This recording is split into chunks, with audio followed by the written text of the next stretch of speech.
أعوذ بالله من الشيطان الرجيم بسم الله الرحمن الرحيم. اس کے بعد میں وقت نہ لیتے ہوئے اس بے بات مقرر کو دعوت خطابت دینا چاہتا ہوں جن کو خصوصی طور پر جو ہے اس محفل کی خطابت کے لیے بلایا گیا ہے. برادران عزیز، دلوں کو اسی وقت سکون اور اطمینان ملتا ہے جب اللہ کا ذکر سنایا جاتا ہے، اور اللہ کا ذکر جو ہے اکثر یہی ہوتا ہے کہ تمام لوگوں کے لیے سنایا جاتا ہے، لیکن میری ماں اور بہنیں تھوڑا اس سے منفرد ہو جاتی ہے. وہ سمجھتی ہے ساری باتیں مردوں کے لیے کہا گیا ہے، ہمارے لیے کچھ بھی نہیں کہا گیا. لیکن میرے عزیزوں، پہلے اسی سے ابتدا کرتے ہوئے ایک منفرد انداز میں بے بات مقرر فضیلت الشیخ جناب اشرف فیضی حفظہ اللہ، ان کو میں دعوت سخن دیتا ہوں، وہ آئے عورتوں سے خصوصی خطاب فرمائے تاکہ اس حالات میں جو ہے وقت کی ضرورت ہے، ہماری ماں اور بہنوں کی ہمت افزائی، ایمانی جوش اور ملے کی ان کی بھی ضرورت، تو ان کی ضرورت کو مد نظر رکھتے ہوئے شیخ کو یہ خصوصی جو ہے موضوع دیا گیا ہے. میں بلا تاخیر محترم شیخ سے ادباً گزارش کروں گا کہ وہ اسٹیج پر تشریف لائے اور اپنے موضوع سے ہمیں روشناس فرمائے.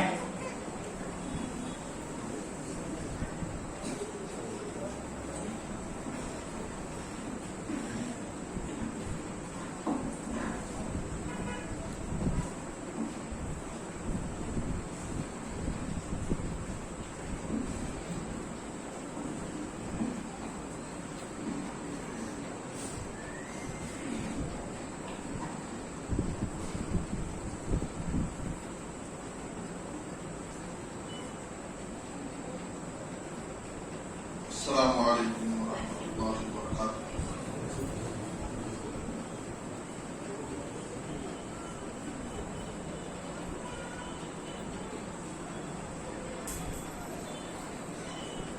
بسم اللہ الرحمن الرحیم. الحمد للہ وحدہ والصلاة والسلام علی من لا نبی بعدہ وأشهد أن لا إله إلا الله وحده لا شريك له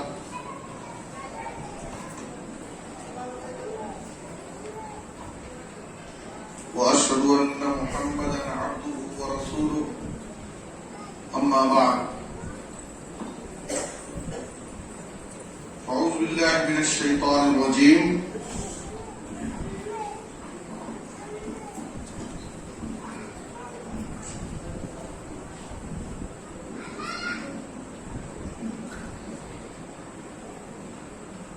أعوذ بالله من الشيطان الرجيم. بسم الله الرحمن الرحيم. إن المسلمين والمسلمات والمؤمنين والمؤمنات والقانتين والقانتات والصادقين والصادقات والصابرين والصابرات والخاشعين والخاشعات والمتصدقين والمتصدقات والصائمين والصائمات والحافظين فروجهم والحافظات والذاكرين الله كثيرا والذاكرات أعد الله لهم مغفرة وأجرا عظيما. قابل صد احترام علماء کرام، ہمارے جماعت، بزرگوں، دینی و ملی بھائیوں، نوجوانوں، عزیز بچوں اور خواتین اسلام،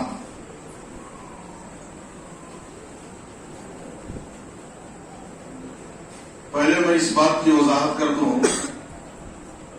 ابھی گزشتہ ماہ میں یہاں سے قریب نرسا پور میں ایک اجتماع ہوا، اور اس اجتماع میں میں نے خواتین سے متعلق خطاب کیا.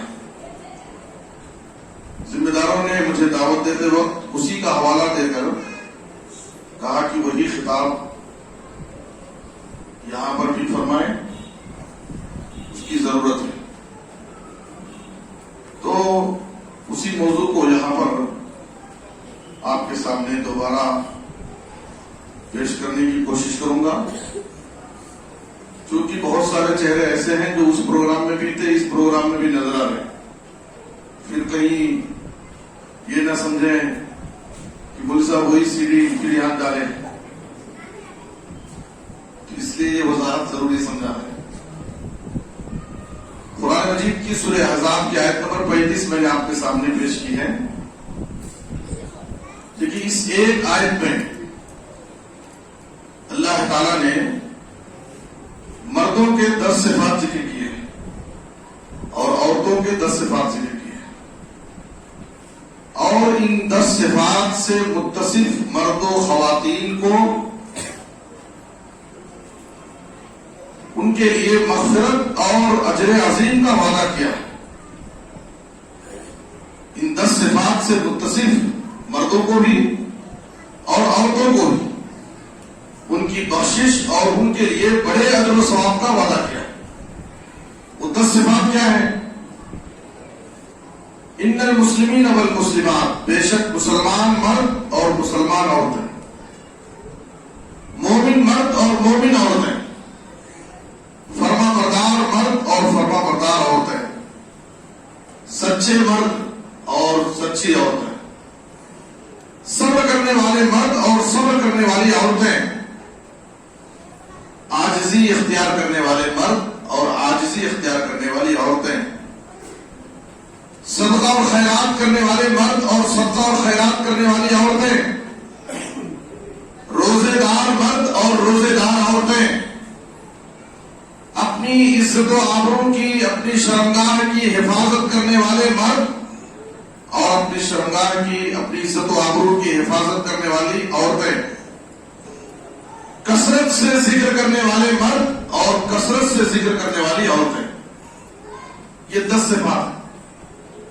ان 10 صفات میں آپ غور کیجئے، اللہ نے یہ نہیں کہا زیادہ صدقہ دینے والے، زیادہ روزہ رکھنے والے، لیکن ذکر کے تذکرے میں اللہ نے کہا وَالذَّاكِرِينَ اللَّهَ كَثِيرًا وَالذَّاكِرَاتِ، کثرت سے بہت زیادہ ذکر کرنے والے مرد۔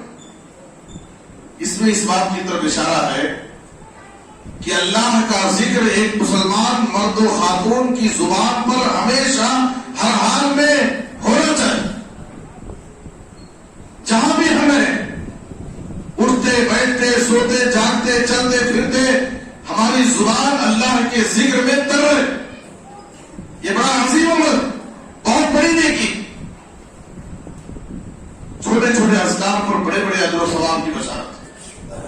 سبحان اللہ، الحمدللہ، لا الہ الا اللہ، اللہ اکبر، استغفر اللہ، لا حول ولا قوت الا باللہ، یہ دیکھنے میں معمولی چھوٹے اذکار جو ہم اپنی زبان سے ادا کرتے ہیں، لیکن اس پر بڑے بڑے اجر و ثواب۔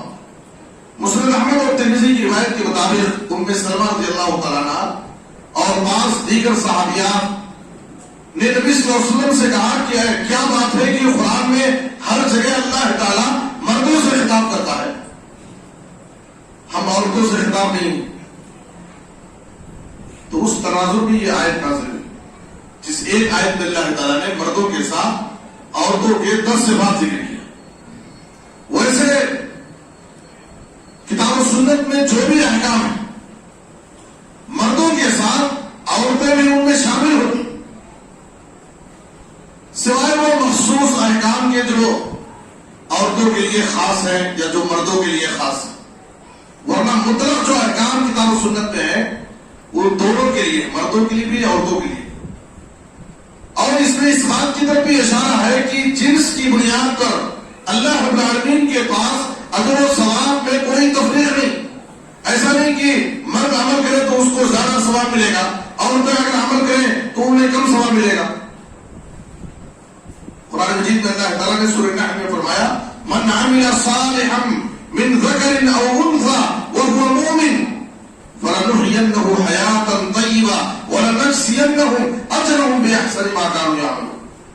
عمل کرنے والا چاہے مرد ہو یا عورت ہو، اگر ایمان کی حالت میں وہ نیک عمل کرے تو اللہ تعالیٰ نے وعدہ کیا کہ ہم انہیں خوشگوار پاکیزہ زندگی عطا کریں، دنیا میں ہم ان کو سکون کی زندگی دیں گے اور آخرت میں ان کے عمل کا بہترین بدلہ ہم جنت کی نعمتوں کی شکل میں دیں گے۔ یہ وعدہ اللہ تعالیٰ نے کیا ہے، عورتوں سے بھی کیا ہے. مرد چاہے عمل کرنے والے مرد ہو یا عمل کرنے والی عورتیں ہو، شرط یہ ہے کہ ایمان کی حالت میں نیک عمل عمل صالح. محترم حضرات، خواتین اسلام، دیکھیے ایک عورت کے کئی پہلو ہیں. عورت بیٹی کی شکل میں ہے، ایک عورت بیوی کی شکل میں ہے، بہن کی شکل میں ہے، ماں کی شکل میں ہے.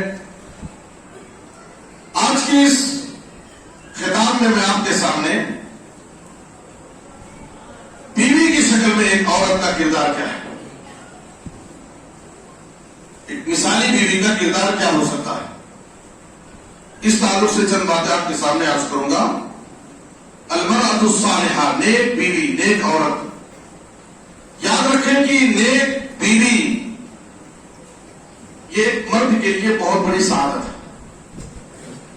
بہت بڑی سعادت ہے. جناب محمد رسول اللہ صلی اللہ علیہ وسلم نے فرمایا الدنیا متاع وخیر متاع الدنیا المرأة الصالحہ. اس دنیا کے اندر فائدہ اٹھانے کے لیے بہت سارے ساز و سامان، بہت ساری نعمتیں. دنیا کی سب سے بڑی دولت نیک عورت ہے. وخیر متاع الدنیا المرأة الصالحہ. اور دوسری حدیث میں آپ رسول اللہ نے فرمایا اربع من السعادہ، 4 چیزیں ایک انسان کی سعادت اور اس کی خوشبختی کی دلیل. 4 چیزیں اگر کسی انسان کو حاصل ہے تو وہ انسان بڑا سعادت مند، بڑا خوش نصیب انسان. آپ رسول اللہ نے کہا المرأة الصالحہ، سب سے پہلے نیک بیوی اگر کسی کو حاصل ہے. دوسرے والمسکن الواسع، آرام دہ کشادہ گھر. تیسرے نمبر پر آپ نے کہا والجار الصالح، نیک پڑوسی. اور چوتھے نمبر پر آپ نے کہا والمرکب الحنین، آرام دہ سواری. دنیاوی اعتبار سے اگر کسی انسان کے پاس یہ 4 چیزیں ہیں تو وہ انسان سعادت مند ہے، خوش نصیب انسان. تو اس سعادت کی چیزوں میں نبی صلی اللہ علیہ وسلم نے سر فہرست المرأة الصالحہ، نیک بیوی کو خاص کیا. اور تیسری حدیث کے اندر آپ رسول اللہ نے کہا من رزقہ اللہ امرأة صالحہ فقد اعانہ علی شطر دینہ فلیتق اللہ فی الشطر الباقی. جس شخص کو اللہ تعالیٰ نیک بیوی کی دولت سے نوازے تو گویا کہ اللہ تعالیٰ نے اس کے آدھے دین میں اس کی مدد کر دی. اگر کسی کو نیک بیوی حاصل ہے تو اللہ تعالیٰ نے اسے آدھے دین میں اللہ نے اس کی مدد کر دی. فَلْيَتَّقِ اللَّهَ فِي الشَّطْرِ الْبَاقِي، اسے چاہیے کہ بقیہ آدھے دین میں وہ اللہ سے ڈر کر زندگی گزارے اور دین پر باقی رہے. ان حدیثوں پہ آپ غور کیجیے کہ نیک عورت، نیک بیوی ایک انسان کے لیے باعث سعادت ہے. ایک مرد کی زندگی میں بڑی اہم ہے اس کا کردار. نیک بیوی کا کردار کیا ہے اور شوہروں کی زندگیوں کو بنانے میں، سنوارنے میں نیک عورتوں کا کردار کیا. تاریخ کے حوالے سے بہت ساری مثالیں ہمارے سامنے. کتنے ایسے شوہر ہیں شادی سے پہلے ان کی زندگیاں کیا تھیں، شادی سے پہلے ان کی زندگیوں میں بہت سارا بگاڑ تھا، مسجدوں سے دور تھے، شادی تھے، شرابی تھے، بہت ساری ان کی زندگیوں میں برائیاں تھیں. لیکن ایک نیک بیوی جب ان کے گھر میں آئی، اس نیک بیوی نے اپنے شوہر کی اصلاح کی کوشش کی. نیک بیوی کے ذریعے اللہ تعالیٰ نے اس شوہر کی زندگی کو بدل، اس کو مسجد سے جوڑ دیا، اس کو نمازی بنا دیا، اس کے دل میں اللہ کا ڈر پیدا کیا اور وہ ایک پکا سچا مسلمان بن گیا. تو ایک مرد کی زندگی میں نیک بیوی کا بہت بڑا کردار ہے. مثالی عورت، نیک عورت کیا ہے، اس کی صفات کیا ہے، اس کے بہت سارے صفات ہیں. یاد رکھیں کہ ایک خاتون کو سب سے پہلے اس بات کو سمجھنا چاہیے کہ میرے اوپر میرے شوہر کا سب سے بڑا حق. شوہر کا سب سے بڑا حق. جناب محمد رسول اللہ صلی اللہ علیہ وسلم نے قسم کھا کر کہا, ابن ماجہ کی حدیث ہے, والذی نفس محمد بیدہ لا تؤدی المرأة حق ربها حتى تؤدی حق زوجها. قسم ہے اس ذات کی جس کے ہاتھ میں میری جان, کوئی عورت اس وقت تک اپنے رب کا حق ادا نہیں کر سکتی جب تک اپنے شوہر کا حق ادا. ایک عورت اگر یہ چاہے کہ میں اپنی نمازوں کے ذریعے, اپنے روزوں کے ذریعے, اپنی عبادتوں کے ذریعے میں رب کو راضی کر لے جاؤں گی, اور اپنے شوہر کو ناراض رکھتی ہے, اپنے شوہر پر ظلم کرتی ہے, اس کی اطاعت نہیں کرتی, اس کا حق ادا نہیں کرتی, اسے اس بات کو سمجھ لینا چاہیے جب تک وہ رب کو, جب تک وہ اپنے اخلاق سے, اپنے کردار سے, اپنے معاملات سے اپنے شوہر کو راضی نہیں کرے گی, رب العالمین اس کی عبادتوں سے کبھی راضی نہیں ہو سکتا. لا تؤدي المرأة حق ربها حتى تؤدي حق زوجها. جب تک اپنے شوہر کا حق ادا نہ کرے رب العالمین کا حق وہ ادا نہیں کر سکتے. صحیح ترغیب میں ہے, وقت کے عظیم محدث شیخ البانی رحمۃ اللہ علیہ کے پاس ایک خاتون آتی ہے. اس نے کہا کہ شادی سے پہلے میں نماز روزے کی بڑی پابند تھی, قرآن مجید کی تلاوت اور عبادتوں کی لذت میں محسوس کرتی تھی, لیکن شادی کے بعد میرے اندر وہ پابندی بھی نہیں رہی اور نہ میں وہ عبادت کی لذت محسوس کرتی. شیخ البانی رحمۃ اللہ علیہ نے اس خاتون سے سوال کیا, تمہارے شوہر کے ساتھ کیسا معاملہ, کیا تم اپنے شوہر کا حق ادا کرتی ہو؟ اس نے کہا, میں آپ سے اپنی عبادت کی لذت کے بارے میں سوال کر رہا ہوں اور آپ مجھ سے میرے شوہر کے حقوق کے بارے میں سوال کر رہے ہیں, اس سے اس کا کیا تعلق ہے؟ اس وقت شیخ البانی رحمۃ اللہ علیہ نے اس خاتون کے سامنے نبی رحمت جناب محمد رسول اللہ صلی اللہ علیہ وسلم کی یہ حدیث سنائی, وَلَا تَجِدُ امْرَأَةٌ حَلَاوَةَ الْإِيمَانِ حَتَّى تُؤَدِّي حَقَّ زَوْجِهَا. کوئی عورت اس وقت تک ایمان کی چاشنی, عبادت کی لذت پا نہیں سکتی جب تک وہ اپنے شوہر کا حق ادا نہ کرے. ایک عورت اگر اپنے دل میں عبادتوں کی لذت پانا چاہتی ہے, عبادت کی پابندی کرنا چاہتی ہے, رب کا حق ادا کرنا چاہتی ہے, تو اس کے لیے ضروری ہے کہ سب سے پہلے وہ اپنے شوہر کو راضی کرے, تب جا کر کے اس کی عبادتوں سے اس کا رب راضی ہوگا. آج کتنے ایسے خواتین ہیں جو اس جانب توجہ نہیں دیتے, نماز روزے کے مسئلے میں بہت پابند, لیکن شوہر کی اطاعت و فرمانبرداری کے معاملے میں, شوہر کے حقوق کی ادائیگی میں ان کے اندر بہت ساری خامیاں اور کوتاہیاں پائی. ایک عورت کے اوپر شوہر کا بہت بڑا حق, ایک خاتون کو اس حق کو سمجھنا چاہیے. نبی صلی اللہ علیہ وسلم نے مثال دیتے ہوئے کہا, اگر غیر اللہ کے لیے سجدہ جائز ہوتا تو میں عورت کو حکم دیتا کہ عورت اپنے شوہر کے سامنے سجدہ کرے. اس کے شوہر کا اس کے اوپر اتنا بڑا حق ہے, لیکن اللہ کے علاوہ کسی دوسرے کے سامنے سجدہ کرنا جائز نہیں ہے, اس لیے میں اجازت نہیں دیتا. ورنہ ایک عورت کے لیے اس کے شوہر کا بہت بڑا. آج ہماری خواتین کا ان کے شوہروں کے ساتھ کیا معاملہ ہے؟ کتنے ایسے شوہر ہیں جو گھٹ گھٹ کی زندگی گزار رہے ہیں, کاروبار ہے, ملازمت ہے, تجارت کا ٹینشن ہے, لیکن ان کی زندگیاں سکون سے خالی, پریشان ہے, کئی طرح کی مشکلوں کے شکار ہے. عورت کی طرف سے اس کے اوپر ظلم ہوتا ہے, عورت اس کی بات نہیں سنتی, اس کے حقوق ادا کرنے کے لیے تیار نہیں. ہماری خواتین کو چاہیے کہ شوہر کے مقام کو سمجھیں. یاد رکھیں کہ زندگی گاڑی کے دو پہیے کا نام ہے, دونوں کو تو ایک دوسرے کا حق ادا کرنا ضروری ہے. عورت کی ذمہ داری ہے کہ وہ اپنے شوہر کے مقام کو سمجھے, اس کے حق کو ادا کرے, اور مرد کی بھی بہت بڑی ذمہ داری ہے کہ وہ اپنے بیوی کے مقام کو سمجھے, اس کو عزت دے اور اس کا حق ادا کرنے کی کوشش کرے.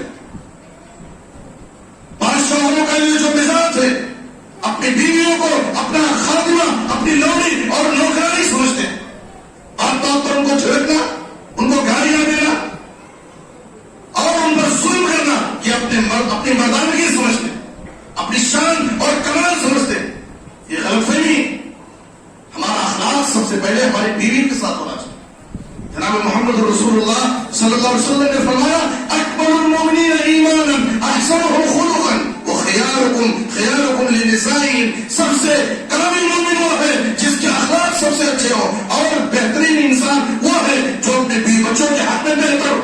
آپ صلی اللہ علیہ وسلم نے مثال دی خیرکم خیرکم لأہلی وانا خیرکم لأہلی، اے لوگوں تم میں سب سے بہتر انسان وہ ہے جو اپنے اہل و عیال کے حق میں اپنے بیوی بچوں کے لیے بہتر ہو۔ اے لوگوں میں اپنے بیوی بچوں کے لیے بہتر ہوں۔ دونوں کی ذمہ داری ہے کہ ایک دوسرے کے حق کو سمجھیں، تب یہ زندگی کا سفر خوشگوار انداز میں پیار و محبت کے ساتھ سکون کے ساتھ گزرے گا، ورنہ یاد رکھیں کہ زندگیوں میں الجھنے، ناچاخیاں، اختلافات، لڑائی جھگڑے، بہت سارے مسائل پیدا ہو۔ المرأۃ الصالحہ، نیک بیوی کی ایک صفت یہ بھی ہے، نیک بیوی کی ایک صفت یہ ہے کہ وہ اپنے شوہر کے مقام کو سمجھے، اس کا حق ادا کرے۔ ایک مرتبہ نبی صلی اللہ علیہ وسلم کے پاس حسین بن محسن رضی اللہ تعالیٰ عنہ، ان کی پھوپھی نبی صلی اللہ علیہ وسلم کی خدمت میں آئی کسی ضرورت کے تحت۔ جب وہ کام سے فارغ ہو گئی، نبی صلی اللہ علیہ وسلم کے سامنے آئی، آپ صلی اللہ علیہ وسلم نے ان سے کہا کہ کیا تمہارے شوہر ہے؟ کہا کہ ہاں۔ کہا کہ تمہارے شوہر کے ساتھ کیسا معاملہ، کیا تم ان کا حق ادا کرتی ہو؟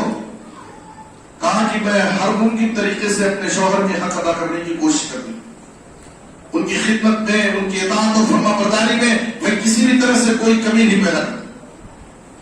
اس وقت نبی صلی اللہ علیہ وسلم نے ان سے کہا، اس خاتون سے، فانظری این انت منہ فانما هو جنتک ونارک، اچھی طرح سے دیکھ لو، غور فکر کر لو کہ تمہارے شوہر کے ساتھ کیسا معاملہ، اس لیے کہ تمہارا شوہر تمہارے لیے جنت ہے اور جہنم بھی۔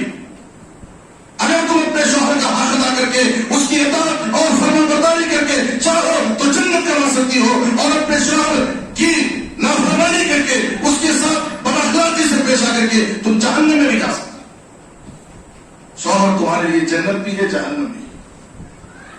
ایک نیک بیوی کی صفت یہ ہے کہ وہ اپنے شوہر کی اطاعت گزار ہو، فرما بردار ہو، شوہر کی بات وہ سنتی ہو، اس کی باتوں پر عمل کرتی ہو، نافرمانی اس کی نہ ہو۔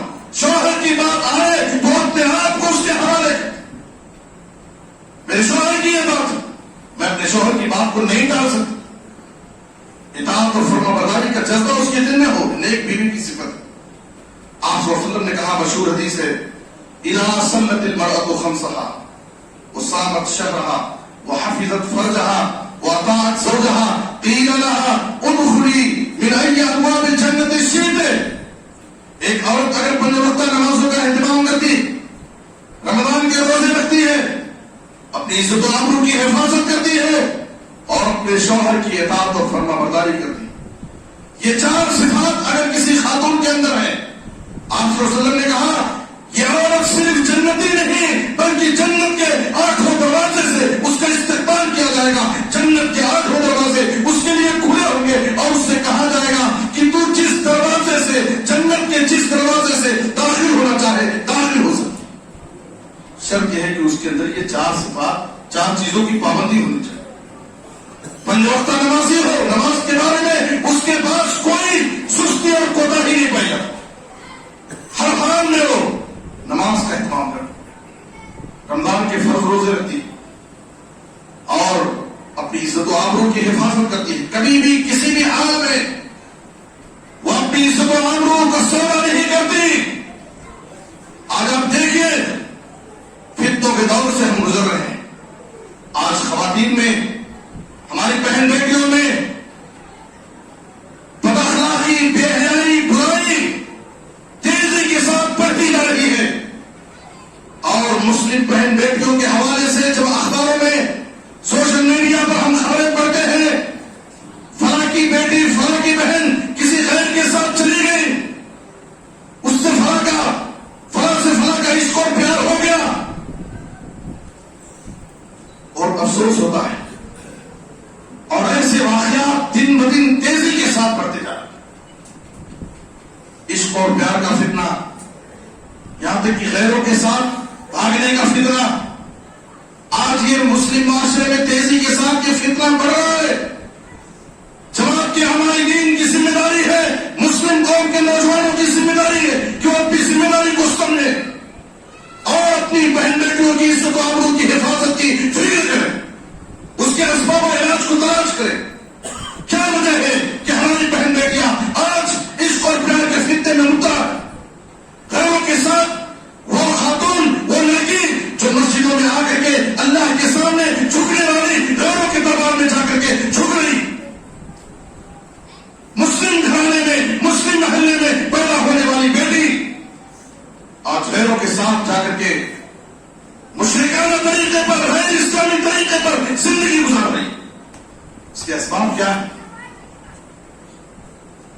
آج ہماری بہن بیٹیوں کو اسلام کی نعمت, اس کی قدر معلوم نہیں. یہ نعمت, یہ دین اسلام جو ہمیں ملا ہے, یہ کتنی بڑی نعمت ہے, اس کی قدر ہمیں نہیں معلوم. اور ماں باپ ہیں جن کے اوپر مادیت اور دنیا کی محبت اس طرح غالب ہے کہ ان کو اپنے بچوں کی دین کی کوئی فکر نہیں. آج ماں باپ ہمیشہ اپنے بچوں کی فکر کرتے ہیں, اپنے بچوں کی تعلیم کی فکر کرتے ہیں, لیکن ان کی تربیت پر ان کی کوئی فکر نہیں. ماں باپ بچوں کو سلا رہے ہیں, بچے وقت پر سو جاؤ, تمہیں صبح ٹیوشن جانا ہے, جلدی سو جاؤ, اسکول جانا ہے. کتنے ماں باپ ہیں جو اپنے بچوں کو یہ کہہ کر کے سلاتے ہو کہ جلدی سو جاؤ, تمہیں فجر کی نماز میں اٹھنا ہے. ہماری سوچ اور فکر کیسی دنیا میں رہا ہے.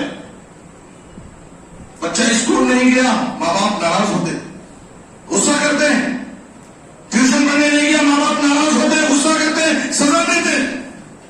کتنے ایسے غیرت مند ماں باپ ہیں جنہوں جو یاد کریں کہ میں اپنے بچوں کو نماز چھوڑنے پر میں نے ان کو سزا دی ہو. دنیا کی محبت, دنیا داری ہمارے اوپر بالکل غالب ہو چکی ہے. ہمارا بچہ انجینئر بنے, ڈاکٹر بنے, فلاں بنے, فلاں بنے, یہی فکر. ان کے دین کی, ان کی تعلیم کی, ان کے اخلاق کی, ان کی تربیت کی کوئی فکر نہیں. ابھی آپ مغرب سے پہلے یہاں پر چھوٹے چھوٹے بچوں اور بچیوں کے دینی علمی مظاہرے کو سن رہے تھے. بچے آ کر کے قرآن مجید کی سورتیں سنا رہے ہیں, دعائیں پڑھ کر کے بتا رہے ہیں, نبی صلی اللہ علیہ وسلم کی سیرت آپ کو سمجھا رہے ہیں, عقیدے کی چھوٹی چھوٹی باتیں آپ کے سامنے پیش کر رہے ہیں. انہیں معمولی مت سمجھو, یہ مسجد کے مکتب کی بنیادی تعلیم کی روشنی میں ان کی پوری زندگی گزرنے والی, یہی دعائیں ان کی زندگی بھر کام آنے والی. لیکن آج ہمارے ماں باپ کو اس مکتب کی تعلیم کی کوئی قدر نہیں. اسکول جانے کے لیے ہم اپنے بچوں کا باقاعدہ اہتمام کرتے ہیں, ان کے لیے بیگ کا اہتمام, ان کے ڈریس کا اہتمام, ان کے لیے سواری کا اہتمام. لیکن وہی بچہ جب مکتب آتا ہے تو اس کا ڈریس بھی صحیح طور پر نہیں ہوتا. اس کو پاک صاف کپڑے پہنا کر کے بھی ہم بھیجنا گوارا نہیں کرتے. یہاں تک کہ اس کو پڑھائی جانے والی کتاب بھی ہماری خواہش یہ ہوتی ہے کہ مسجد سے انتظام ہو جائے یا کسی بیت المال سے انتظام ہو جائے, ہمارا بچہ فری کی تعلیم پڑھے. آج ہمیں اپنے بچوں کی تعلیم کی کتنی فکر ہے. تعلیم کی فکر ہے لیکن دنیا کی تعلیم, اس لیے کہ ہمارے ذہنوں میں دنیا اس قدر غالب ہو چکی ہے کہ دین کی فکر ہمارے دلوں میں نہیں رہ گئی. دین کی قدر کریں. یہ دین اسلام جو ہمیں نعمت کی شکل میں ملی, یہ بہت بڑی نعمت ہے. ہماری بہن بیٹیاں اس نعمت کو سمجھیں کہ یہ دین اسلام جو ہمیں ملا ہے یہ اللہ کی طرف سے بہت بڑی نعمت ہے. پوچھو ام سلیم رضی اللہ تعالیٰ عنہ نے اس کو کتنی بڑی نعمت سمجھا. سنن نسائی کی روایت ہے, ابو طلحہ نے جب اسلام قبول کرنے سے پہلے ام سلیم کو شادی کا پیغام ہے, اس وقت ام سلیم رضی اللہ تعالیٰ عنہ نے ابو طلحہ کی اس پیغام کو رشک بھری نظروں سے دیکھا اور قسم کھا کر کے کہا, واللہ ما مثلک یا ابا طلحہ یرد. اے ابو طلحہ, تیرے اس رشتے کو کبھی بھی ٹھکرایا نہیں جا سکتا. تو ایسا نوجوان ہے کہ تیرے رشتے کو ہر کوئی قبول کرنے کے لیے تیار ہو, لیکن میں تیرے رشتے کو اس لیے ٹھکرا رہی ہوں, یہ ایمانی غیرت ہر بہن بیٹی کے اندر پایا جانا چاہیے. ام سلیم نے ان سے کیا کہا تھا, وَلَكِنَّكَ رَجُلٌ كَافِرٌ,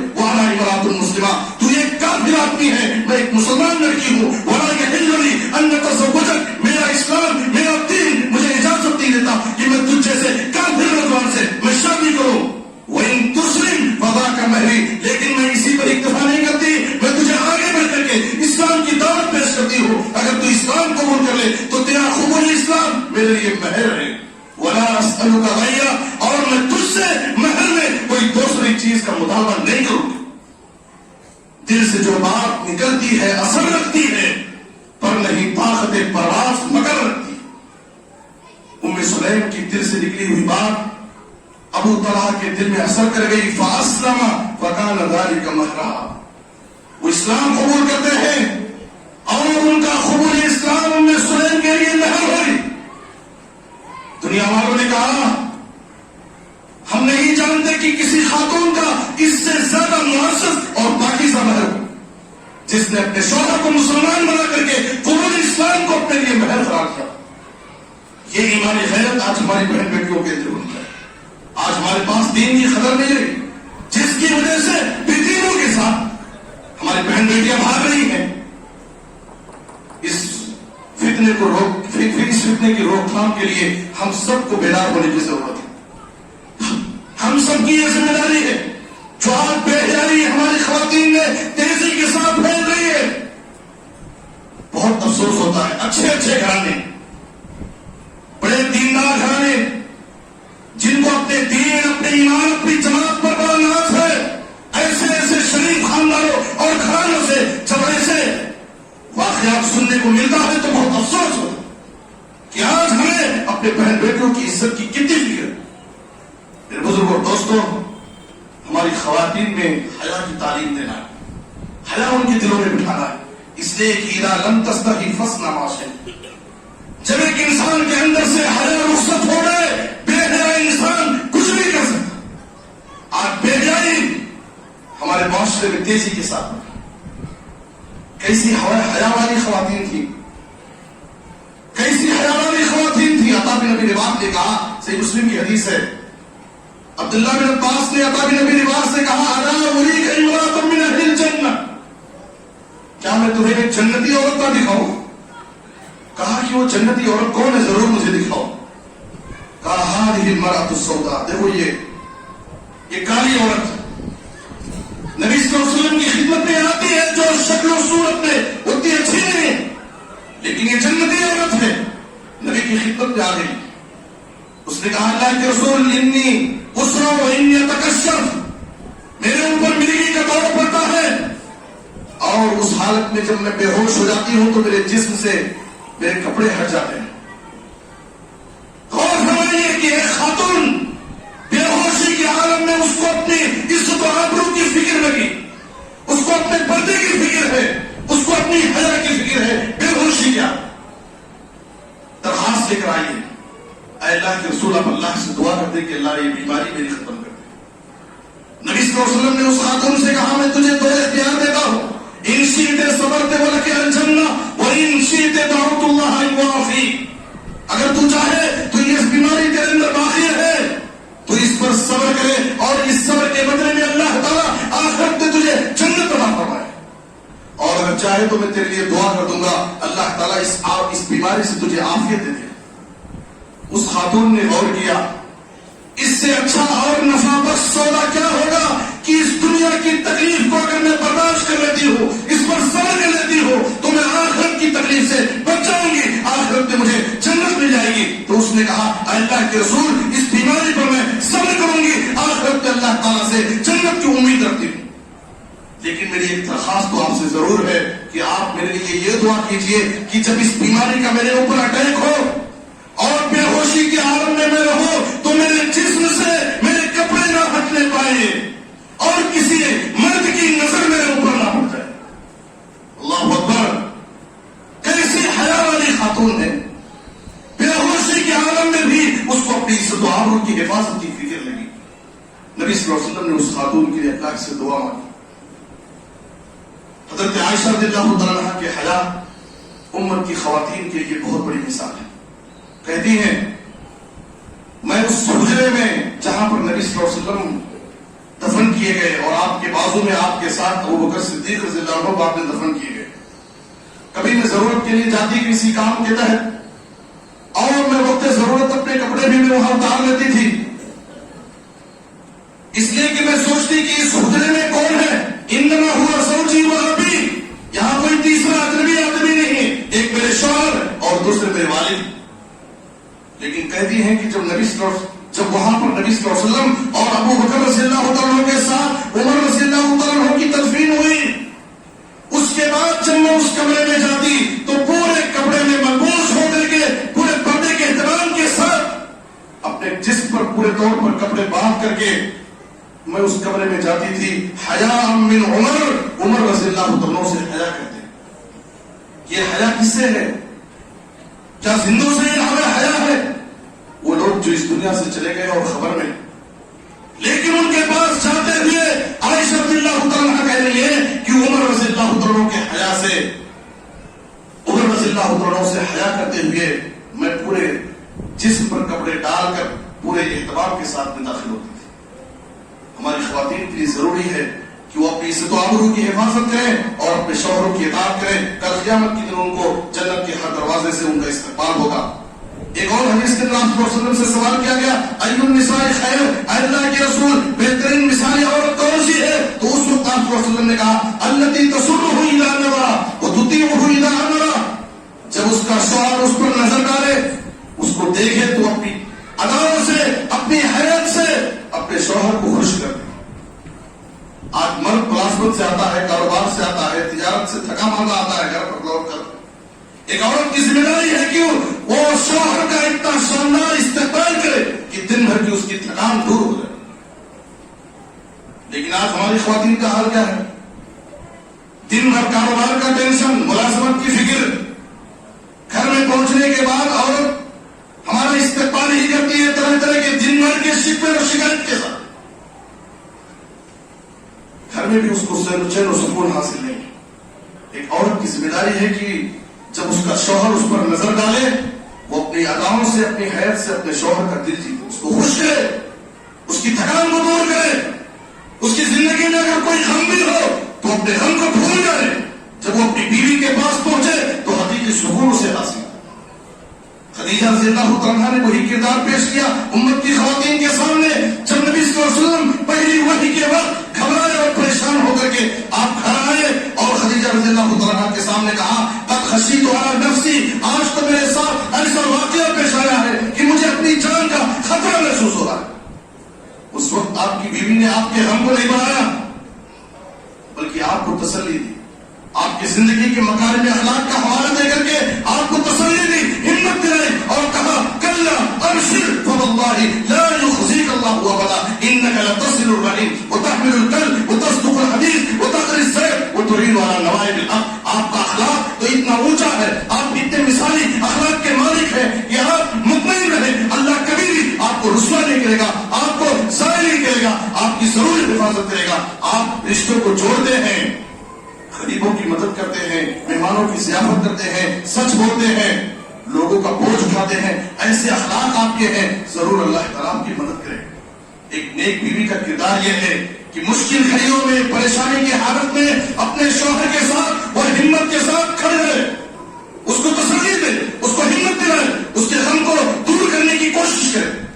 ایسا نہیں کہ آرام کی زندگی میں، خوشحالی کی زندگی میں شوہر کے ساتھ خوب انجوائے کیا، خوشی کی زندگی گزاری، جیسے ہی شوہر کی زندگی میں کوئی تکلیف، کوئی پریشانی کا موقع آیا اس کا ہاتھ چھوڑ دے. یہ نیک عورت کی صفت نہیں ہو سکتی ہے. پھر بزرگوں، دوستوں، میاں بیوی کے درمیان کبھی ناچاکیاں ہو جاتی ہیں، اختلاف ہو جاتے ہیں، لیکن ایک شوہر کی ذمہ داری ہے کہ اس کو سنبھال کر چلے. آپ صلی اللہ علیہ وسلم نے کہا کہ عورت کی پیدائش ہی ٹیڑھی ہڈی سے. عورت کے مزاج میں اللہ تعالیٰ نے فطری طور پر کجی اور ٹیڑھاپن رکھا ہے. کوئی بھی عورت شوہر کے 100% اس کے مزاج کے موافق نہیں ہو سکتی. اس کے مزاج میں، اس کی فطرت میں اللہ تعالیٰ نے قدرتی طور پر ٹیڑھاپن رکھا. مرد کی یہ ذمہ داری ہے، مرد کا یہ کمال ہے کہ اس کی تربیت کرتے ہوئے اس کو سنبھال کر کے اس کے ساتھ خوشگوار زندگی گزارے. نبی صلی اللہ علیہ وسلم عائشہ رضی اللہ تعالیٰ سے کہتے ہیں انی لعالم اذا كنت عني راضیہ واذا كنت علی غضبی. میں جان جاتا ہوں جب تم مجھ سے ناراض رہتی ہو اور جب تم مجھ سے خوش رہتی ہو. عائشہ رضی اللہ تعالیٰ نے کہا اللہ کے رسول کیسے آپ جانتے؟ آپ غور کیجیے کہ نبی صلی اللہ علیہ وسلم اپنی ازواج کی ناراضگی اور ان کے غصے کو برداشت کر رہے ہیں، اس کو جھیل رہے ہیں. آپ صلی اللہ علیہ وسلم باقاعدہ اس کا اعتراف کر رہے ہیں کہ میں جانتا ہوں جب تم مجھ سے راضی رہتی ہو اور جب مجھ سے ناراض ہو جاتی ہو. کہا کیسے جانتے ہیں؟ کہا کہ جب تم مجھ سے راضی رہتی ہو اور تمہیں قسم کھانے کی ضرورت پڑتی ہے تو کہتی ہو محمد کے رب کی قسم, میرا نام لے کر کے قسم کھاتی ہو محمد کے رب کی قسم, اور جب تم مجھ سے ناراض ہوتی ہو تو کہتی ہو کہ ابراہیم کے رب کی قسم. میرا نام لینا بھی تم گوارا نہیں کرتے. عائشہ رضی اللہ تعالیٰ عنہا نے بڑے عقیدت سے کہا اللہ کے رسول بات ایسی ہی ہے, جب میں آپ سے کبھی ناراض ہو جاتی ہوں تو میں ابراہیم کے رب کی قسم کھاتا ہوں. نبی صلی اللہ علیہ وسلم اپنی خواتین کے ایسے مسائل کو برداشت کرتے تھے. ہماری بھی ذمہ داری ہے, ماں باپ کی ذمہ داری ہے کہ اپنی بچیوں کی اسی انداز سے تربیت کریں. آپ صلی اللہ علیہ وسلم ایک مرتبہ اپنی بیٹی فاطمہ رضی اللہ تعالیٰ عنہا سے ملنے گئے. دیکھا کہ گھر میں حضرت علی رضی اللہ تعالیٰ موجود نہیں, داماد نہیں ہے. فاطمہ رضی اللہ تعالیٰ عنہا سے پوچھا کہ آخر کہاں ہے حضرت علی؟ فاطمہ رضی اللہ تعالیٰ نے کہا کہ آج میرے اور ان کے درمیان کچھ بحث و تکرار ہو گئی ہے اور وہ مجھ سے ناراض ہو کر گھر سے نکل گئے ہیں اور آج گھر میں خیرولہ بھی نہیں کر رہے. نبی صلی اللہ علیہ وسلم نے ایک صحابی کو بھیجا اور کہا کہ دیکھو تلاش کر کے آؤ. وہ صحابی گئے تو دیکھا کہ وہ مسجد میں سو رہے تھے. آ کر کے خبر دی. نبی صلی اللہ علیہ وسلم خود گئے, دیکھا کہ مسجد میں لیٹے ہوئے ہیں, چادر ان کے جسم سے ہٹ گئی ہے اور زمین کی دھول مٹی گرد و غبار ان کے جسم پر لگی ہوئی ہے. آپ صلی اللہ علیہ وسلم بڑے عقیدت سے ان سے کہتے ہیں قم ابا تراب, قم ابا تراب, اے ابو تراب اٹھو. اور ان کے جسم میں جو مٹی لگی ہوئی تھی اپنے ہاتھوں سے اس کو صاف کر رہے تھے اور کہہ رہے تھے قم ابا تراب, ابو تراب اٹھو, چلو گھر جاؤ. نبی صلی اللہ علیہ وسلم اس طرح سے ان کو گھر لے کر کے گئے اور اس مسئلے کو حل کیا. آج ہمارے پاس مسئلہ کیا ہے؟ بچی نے ایک کام کیا, اپنے شوہر کی کوئی ایک شکایت ذکر کی, ماں باپ فوراً اس کو آسمان پر اٹھا لیتے ہیں اور اس مسئلے, چھوٹے مسئلے کو بہت بڑا مسئلہ بنا کر پیش کرتے ہیں.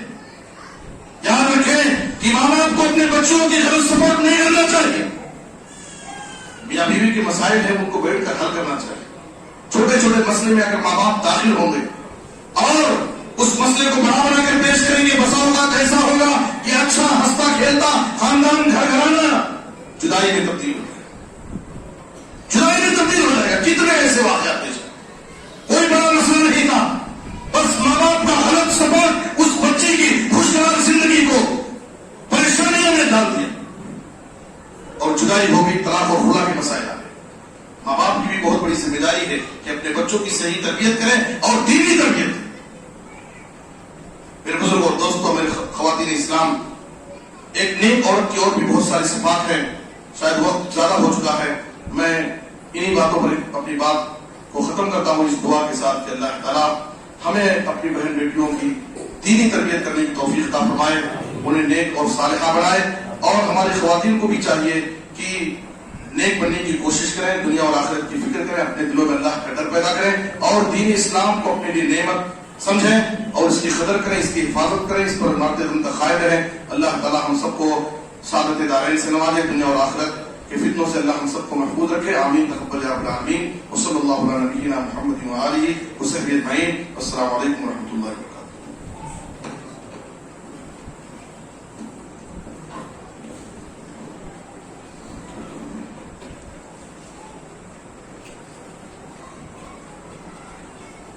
جزاک اللہ احسن الجزا. نہ یہ رات ختم ہوتی نہ یہ بات ختم ہوتی, جو پیاس دل کی بجھتی تو کچھ اور بات ہوتی. برادران, یہ تھے فضیلت الشیخ اشرف فیضی حفظہ اللہ, ناظم جامعہ رائدر. بڑے پیارے انداز میں آپ نے جو ہے عورتوں کی مثالی عورت, مثالی خاتون کیسے ہونی چاہیے اس پر روشنی ڈالتے رہے. اللہ تعالیٰ آپ کے علم میں اضافہ فرمائے, ہماری عورتوں کو کہیں سنی باتوں پر عمل کرنے کی توفیق عطا فرمائے.